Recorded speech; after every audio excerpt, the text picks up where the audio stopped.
Welcome to episode 8 of Mina Talks. I'm your host, Mina. Thanks for joining me in my library. In this episode, I'm telling the story I wrote for a challenge on the moment a hero realizes they have become everything they vowed to fight against, cutting into their lives from everything they realize that has happened. Now, let me whisper in your ears. Having buried my offering in the ground, I stood watching the crossroads. As the sun set, a mist brought a rolling fog before slowly turning into snow. My thoughts turned to the irony that after a decade of fighting countless of these creatures, I would be here, wishing for an audience with one for a bargaining. I was attacked for the first time when I was 15. A minor spirit demon looking for a host changed my life forever. Suddenly, all the things that go bump in the night were real. Ghosts, spirits, demons of all kinds, succubi, incubi, vampires, weird creatures. Yes, there are more than one kind. And any other kind of evil you can imagine invaded my life. First, they were after me. Then I went on the offensive. My father sent me to his youngest sisters. My aunts Jamie and Tabby had been fighting demons since they were 17 when they were attacked the same way I was. It seemed once a girl in my family reaches a certain age, evil comes after them. I am fully aware there is a good for every evil out there. I just don't see very many of the good ones. 20 years of experience was available from them to train me with when my father sent me. However, I wasn't even ready when an attack on their house ended with my Aunt Tabby's death. Aunt Jamie accelerated my trading schedule by taking me with her on hunts. Most of the time she wouldn't let me do much, but I watched her intently. One day I would be fighting with her. I would be forced to protect her and myself, as well as possibly some innocent the demons were after. 5 years ago, Aunt Jamie died in a battle very close to this exact location. We were fighting the predecessor of the exact demon I was trying to summon now. 2 weeks later, we performed the ritual funeral for demon fighters. She would not be returning from the dead. They would not have her soul. 2 years ago, I met Alric Keating. We were hunting the same demon. We joined forces to take down not only the demon, but the evil behind it as well. It never occurred to me that there was a family of males who had been called to the hunt. I learned his family had the same history through the male line as my family. Afterward, we hunted together to fight the evil haunting us. Eventually, we wed, joining our heritage and power against evil. The last year was hard. Just after the new year, I found out I was pregnant. We didn't let that stop us. Using the home my aunts left me, we continued traveling to stop evil from taking over the world and destroying our lives. In my 6th month, we decided to lay low until after the birth. However, no one told evil that. On our way back to the house, we were attacked. We made it through the fight and destroyed the demon. However, we were both severely injured. We made it to the hospital 200 miles from home. Alric died due to his injuries. I went into labor when he died, sitting in a wheelchair at his bedside. Our beautiful son and daughter were born the next day.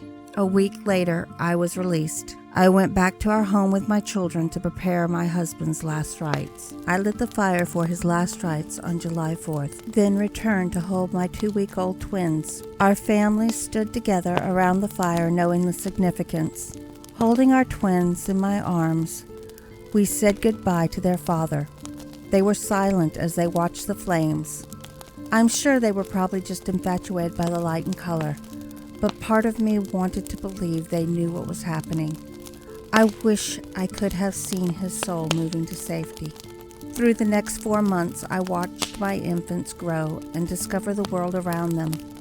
It hurt me more each day as they accomplished each milestone in their growth. One day, they would take up the mantle that had killed their father and possibly would one day kill me. I knew I would train them to the best of my ability. It didn't change the fact that one day they too could lose their lives to the evil creatures of this world. There had to be a way to protect them. Now I stand here 10 minutes until midnight on Samhain, waiting for a demon to make a deal. I have to protect my twins from the life their father and I were put through. I was willing to give up my life and soul once I knew they were safe and able to take care of themselves. My deal states that I will see them to the age of 27. Then my soul will be turned over to suffer at the hands of the demon. However, my children would never have their lives invaded upon by evil forces the way we had. This curse against our families would end with us. No more would our families suffer. In the fog and light snow, an image formed above the center of the crossroads. A demon floated in the air for a moment before it moved to where I buried my offering. Putting its hand over my offering, it read the contents.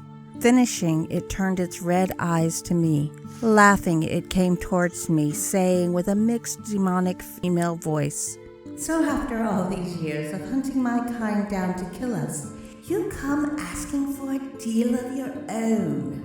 Staring at it, I moved forward into the crossroads, saying, "I wrote my own deal. You will accept it or no deal, and the offering returns to me." I held out the scroll in my left hand. The demon laughed again before it said, "You think you can set terms? You killed so many of us. Do you think we would let you have that much choice? After all these years, how do you not know how this works?" Finally, the demon landed only 1.5 feet from me. In my mind, I cheered. I had it trapped now. It didn't even know what I had done. Chuckling a bit, I said, "I know exactly what I'm doing. I'm not going to fall into one of your traps." "How do you think you're in control here?" "Look down." I smiled defiantly as I spoke. It started towards me, only to find its feet were trapped on the ground. "Now you can read, so we can deal." Welcome to the end of the video. Thank you for listening to the whole story. Would you have been willing to make the same sacrifice for your loved ones, for your children?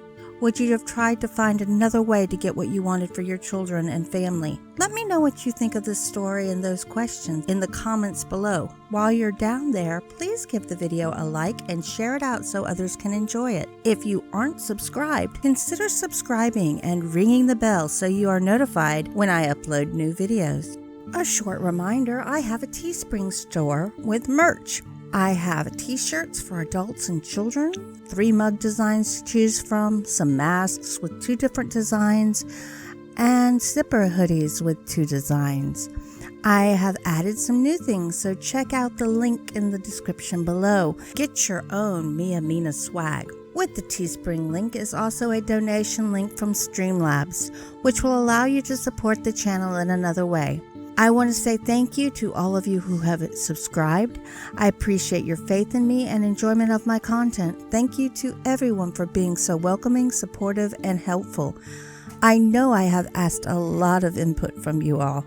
I just want to give you the best quality content I can. Until we meet again, have a wonderful day or night, and be safe.